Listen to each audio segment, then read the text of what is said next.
Hallelujah. आप सभी को प्रभु यीशु मसीह के पवित्र नाम में जय मसीह की। आज हम सीखेंगे कि क्या मसीही फिल्मी गीत सुन सकते हैं। मसीही फिल्मी गीत सुन सकते हैं या नहीं, यह कोई विवाद का विषय नहीं, क्योंकि यदि बाइबलीय काल की बात की जाए तो उस समय विभिन्न प्रकार के गीत गाए एवं सुने जाते थे, जैसे विवाह के गीत, प्रेम गीत, फसल के गीत, पहरुओं के गीत, विलाप के गीत, उपहास के गीत, कुएं का गीत, विजय गान, उपासना के भजन, जिसका सबसे बड़ा उदाहरण भजन संहिता की पुस्तक स्वयं है, जिसे हम वचनों में देख सकते हैं। भजन संहिता 45, दूसरा राजा उसके 19वें अध्याय उसका 21 से लेकर 28वें वचन तक। हालेलुया। भजन संहिता 130, हबक्कुक उसके 6वें अध्याय उसके 1 से लेकर 3 तक। विलाप गीत, दूसरा शमूएल पहला अध्याय उसके 19वें वचन से 23वें वचन तक। तीसरे अध्याय उसके 33 और 34 वचन में। आमोस की पुस्तक उसके 5वें अध्याय उसका 1 से लेकर 2 तक। इर्मिया उसके 25वें अध्याय उसके 34 और 35। गिनती उसके 21वें अध्याय उसके 27 से लेकर 30वें वचन तक। गिनती उसके 21वें अध्याय उसके 17 और 18 वचन। निर्गमन 15 उसके 21वें अध्याय। न्यायों की पुस्तक उसका 5वां अध्याय। पहला शमूएल उसका 2 अध्याय 1 से लेकर 10 तक। हालेलुया। गौरतलब है कि जैसे गीतों का प्रयोग अनेक प्रकार से आज होता है, वैसे ही पुराना नियम काल में भी होता था। इनका प्रयोग संसारिक और धार्मिक दोनों प्रकार के जीवन में होता था। गीत परमेश्वर की आराधना और स्तुति के लिए गाए जाते थे, जैसे आजकल गाए जाते हैं। मद्यपान सभाओं में गीतों का चलन था, जैसे आजकल गजलें गाई जाती हैं। प्रेम की व्यंजना के लिए प्रेम गीतों का भी चलन था, जिसका सबसे अच्छा उदाहरण श्रेष्ठ गीत की पुस्तक में देखने को मिलता है। बाइबलीय काल में प्रेम गीत गाने और सुनने को बुरा नहीं माना जाता था। परमेश्वर और यहेजकेल के मध्य हुए वार्तालाप से एक बात का बोध होता है कि उस समय मधुर प्रेम गीतों का चलन हुआ करता था। अतः पुराना नियम काल में विभिन्न प्रकार के गीत इस्राएलियों द्वारा गाए एवं सुने जाते थे तथा उनका भरपूर आनंद उठाया जाता था।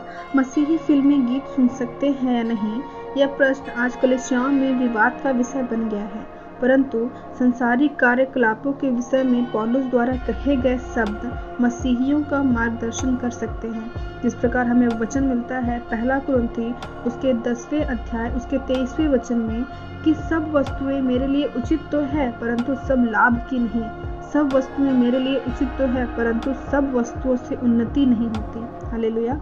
अतः बाइबल मसीहियों को सब बातों में संतुलन बनाए रखने की शिक्षा देता है तथा साथ ही यह भी बताती है कि सब कामों में आत्मिक उन्नति नहीं मिल सकती।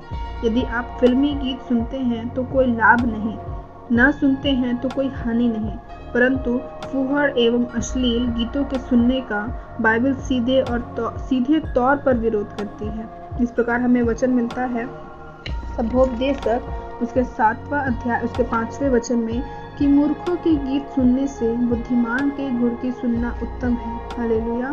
तो हम यह देखते हैं कि सीधे तौर पर बाइबल मसीहियों का फिल्मी गीत सुनना वर्जित तो नहीं करती, परंतु सलाह देती है कि मसीही अपने आप को संसारिक बातों में ना फंसाए। जिस प्रकार हमें वचन मिलता है कुलुस्सियों उसके 3 अध्याय उसके 2 वचन में, जिस प्रकार पौलुस कहते हैं पृथ्वी पर की नहीं परंतु स्वर्गीय वस्तुओं पर ध्यान लगाओ। हालेलुया। बाइबल यह भी शिक्षा देती है कि मसीहियों को इस संसार के हो के भी इस संसार के नहीं बनना है। आप अपने आप को फिल्मी गीतों का गुलाम बनने ना दें, क्योंकि हम इन सब बातों के लिए नहीं बने हैं। हमें इस मसीह ने संसार में से चुन लिया है ताकि हमें पिता के लिए एक राज्य और याजक बनाए। इस प्रकार हमें वचन मिलता है इफिसियों की पत्री उसके 5वें अध्याय उसके 19वें वचन में कि परमेश्वर चाहता है आपस में भजन और स्तुति गान और आत्मिक गीत गाया करो और अपने अपने मन में प्रभु के सामने गाते और कीर्तन करते रहो। हालेलुया। अतः जब परमेश्वर की यही मांग है तो हमें चाहिए कि जहाँ तक हो सके अपने अंदर ऐसी आदत का निर्माण कर लें कि सिर्फ स्तुति आराधना के गीत गाएं और केवल उन्हें ही सुने। बाइबल में यह भी स्पष्ट बताया गया है कि यीशु स्वयं स्तुति आराधना के भजन परमेश्वर की महिमा में गाया करते थे। हालेलुया।